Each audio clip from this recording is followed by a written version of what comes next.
मित्रों, रावण जब सामर्थ्यवान हो गया तो वह अत्याचार करने लगा और तीनों लोक की यात्रा पर निकला। तो जब तीनों लोकों की यात्रा पर निकला उस समय रास्ते में एक दिन देवर्षि नारद से भेंट हो गई। तो देवर्षि नारद ने उन्हें समझाया कि तात तुम देवताओं के लिए भी अबद्ध होकर इस भूलोक के निवासियों का वध क्यों कर रहे हो। तुम तो देवताओं के लिए भी अबद्ध हो, कोई देवता भी तुम्हें मार नहीं सकता है। तो मनुष्य तो ऐसे ही मरा हुआ रहता है, कुछ दिन रहता है, रोग शोक से पीड़ित रहता है और वो खुद मर जाता है। उसको मारने से क्या फ़ायदा। अरे देवताओं या उस सबको न मारो। अच्छा होगा कि यदि तुम अपने को शक्तिशाली समझते हो तो सबसे पहले मृत्यु के कारण जो है जमराज को तुम जीतो। जमराज को अगर तुम परास्त कर दिया तो तुम्हारा नाम और ज़्यादा हो जाएगा। अब मनुष्य को मारने से तुम्हारा तो कुछ नहीं होगा। तो रावण ने कहा कि मैंने युद्ध की इच्छा से क्रोधपूर्वक प्रतिज्ञा की है, चारों लोकपालों को परास्त करूंगा। मैं यहाँ से जमपुरी को प्रस्थान कर रहा हूँ और उसके बाद मैं चारों लोकपालों को भी परास्त करूंगा। ऐसा विचार ये बात सुन करके शीघ्र चलने वाले नारद जी तो रावण को शंका दिए जमराज से युद्ध करने के लिए और तुरंत जमराज के यहाँ पहुँच गए। जमराज को जाकर के उन्होंने कहा कि महाभाग, आपसे युद्ध करने के लिए, आपको जीतने के लिए राक्षस राज रावण बड़ा उन्मत्त होकर के आ रहा है। आप उससे निपटने का कोई उपाय कर लीजिए। इसी कारण मैं आपको ये सूचना देने के लिए आया हूँ। तो नारद जी उनसे बात कर ही रहे थे तो उसी समय जब रावण का पुष्पक विमान वहाँ पहुँच गया, रावण जी वहाँ से अपना चल दिए उसको देखते ही। उसके बाद रावण जाकर के जमराज से कहा कि जमराज, मेरा अधीनता स्वीकार करो, नहीं तो हमसे युद्ध करो। सबसे वह वही कहता फिरता था। जमराज ने कहा कि मेरे सामने तुम कितना देर टिक सकते हो, तो युद्ध ही कर लो। तो रावण युद्ध के लिए तो तैयार था ही। दोनों में युद्ध शुरू हुआ तो जमराज का सेना उसके रावण पर और रावण के सेना पर टूट पड़ा। रावण का सेना उसमें बहुत छोटा था, फिर भी जमराज का सेना उस पर टूट गया।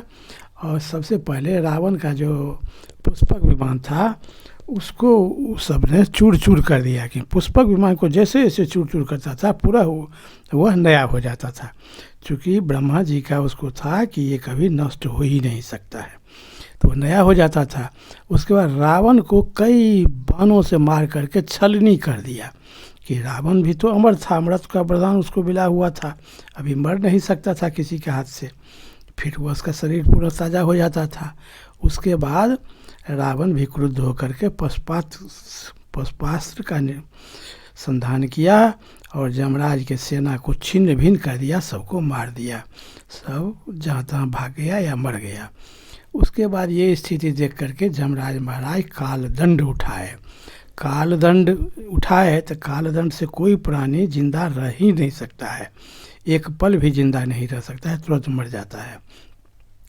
तो जहाँ की जमराज उस पर में क्रोधित होकर के कालदंड उठाए तो वहाँ ब्रह्मा जी प्रकट हो गए और रोके कि ये जमराज, ये तुम क्या कर रहे हो, तुम ऐसा नहीं कर सकते हो।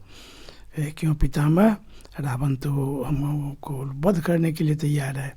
कहे कि नहीं, कालदंड से कोई प्राणी जीवित नहीं रह सकता है, एक पल भी जीवित नहीं रह सकता है। तो तुम यदि रावण को मार देते हो तो हमारा वचन झूठा हो जाएगा। हम इसको वरदान दिए हुए हैं कि किसी भी देवता के द्वारा तुम्हारा वध नहीं हो सकता है, तो मेरा वचन झूठा हो जाएगा।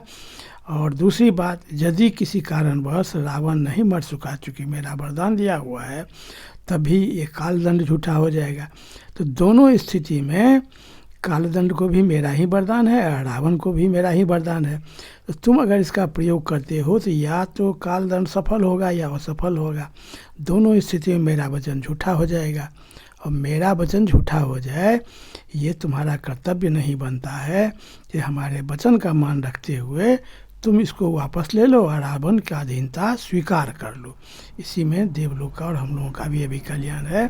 इसके मारने का फिर पुनः दूसरा व्यवस्था होगा कि अभी हमारे वचन का पालन करो, तुम्हारा यही धर्म है।